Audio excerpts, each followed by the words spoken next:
Hello friends, welcome to my new episode of my channel. আমি প্রীতিশ, আর এই ভিডিওতে কথা বলবো ছাবার ট্রেলার নিয়ে।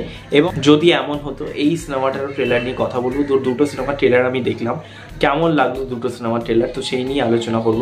তো সবার প্রথম যদি আসি ছাবার ট্রেলার, দেখুন কালকেরই ছাবার ট্রেলার আমি দেখেছি, বাট আমার বাড়িতে অ্যাকচুয়ালি অনুষ্ঠান হচ্ছে এবং আমি ট্রেলার রিভিউ করার জন্য পাঞ্জাবি পরে নিই। আমার দিদির অ্যাকচুয়ালি বিয়ে, ওই জন্য আমি এখানে পাঞ্জাবি পরে আছি। তো যেহেতু বিয়ে হচ্ছে এবং আজকে যেহেতু আইবুড়ো ভাত, তো কালকের আমার বেসিক্যালি অনেক কাজ বাজ ছিল বলে করতে পারিনি। তো ফাইনালি আমি ট্রেলারটা রিভিউ করতে বসছি। তো কেমন লাগলো ছাবা? তো ছাবার ট্রেলারটা এক কথায় সেরা লেগেছে। জাস্ট গুজবাম্পস দিয়ে, মানে ট্রেলারটা পুরোটাই আমাকে গুজবাম্পস দিয়েছে।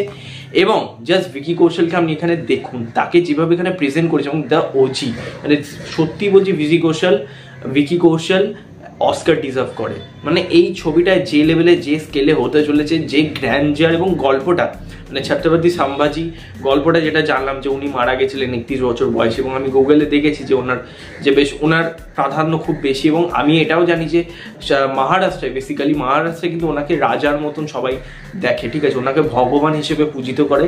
ওনাকে যদি কেউ সম্ভাজির ব্যাপারে জানলাম, এবং সে কিন্তু ওই যে তার ওয়ারিয়ার এবং তার যে একটা অরা ওখানে, মানে পুরো মহারাষ্ট্রায় কাজ করে এবং ওখানে সবাই তাকে দেবতা হিসেবে পুজো করে। সেটা জাস্ট মানে ভাবুন যে তার ওইখানে অর্ডারটা কত বড়। এবং এই একটা গল্প নিয়ে সিনেমা হচ্ছে ছাবা।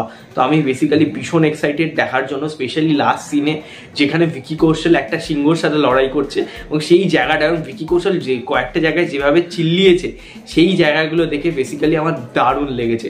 তো এক কথায় ছাবার ট্রেলার অসাধারণ লেগেছে আমার। তো আশা করি আপনাদেরও ভালো লেগেছে। নেক্সট আমি যেই সিনেমাটা নিয়ে কথা বলবো সেটা হচ্ছে যদি এমন হতো, এসকে মুভিজের সিনেমা। এই ছবিটাও রিলিজ হবে 31শে জানুয়ারি।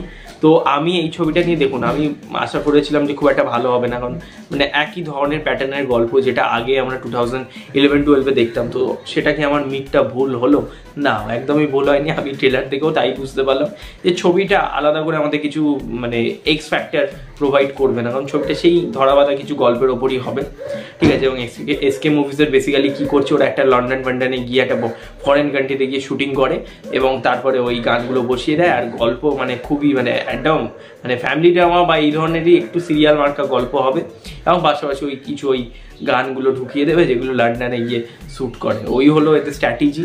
তো ছবির মধ্যে আমি কিছু আলাদা কিছু খুঁজে পাইনি। দিতিপ্রিয়ার অভিনয় আমার খুব একটা ভালো লাগেনি, এবং এছাড়াও যদি আমি বলি যে শন ব্যানার্জি, তার পারফরমেন্সও আমার ভালো লাগেনি। শুধুমাত্র ওই ছেলেটা, যে একটা ছেলে আছে, তার নামটা আমার সম্ভবত মনে পড়ছে না, তার অভিনয় আমার একটু ভালো লেগেছে। এবং কিছু জায়গায় মানে যে সিনেমাটোগ্রাফি, সেটা আমার ভালো লেগেছে ট্রেলারে দেখে। তো আমার বেসিক্যালি এটা যদি এমন হতো নিয়ে একটু এক্সপেকটেশন নেই যে যদি এই ছবিটা ভালো হতে পারে, আমি কি চাই না, তবে আমার তো মনে হচ্ছে এই ছবিটা ভালো হবে না। ছাবা বেসিক্যালি গিলে খাবে সব কিছুতে, এবং ছাবা যদি খুব ভুল না হয়, ছাবা কিন্তু এই বছরে সবার প্রথম একটা হিট বা সুপার হিট ছবি হতে চলছে, মেন ব্লকবাস্টারও হবে, ঠিক আছে, যদি সেই লেভেলে এই ছবিটা প্রোভাইড করে, মানে যেটা ট্রেলারে প্রমিস করছে, যদি ছবিটা অ্যাকচুয়ালি হয়, কারণ বিশাল লেভেলের কিছু একটা চলতে পারে। এবং স্কাইফোর্স জাস্ট ধারে কাছে আসবে না, ঠিক আছে। 14 ফেব্রুয়ারি ছাবা আসছে, ভীষণ এক্সাইটেড। তো তোমরা কতটা এক্সাইটেড ছাবা নিয়ে ডেফিনেটলি কমেন্টে জানিও। আর চ্যানেলটাকে সাবস্ক্রাইব করে দাও, পাশে বেল আইকন ক্লিক করে দাও, ভিডিওটাকে লাইক করে দাও, শেয়ার করে দিও বন্ধুদের সাথে। নেক্সট দেখা হবে, ততক্ষণের জন্য টাটা, টেক কেয়ার।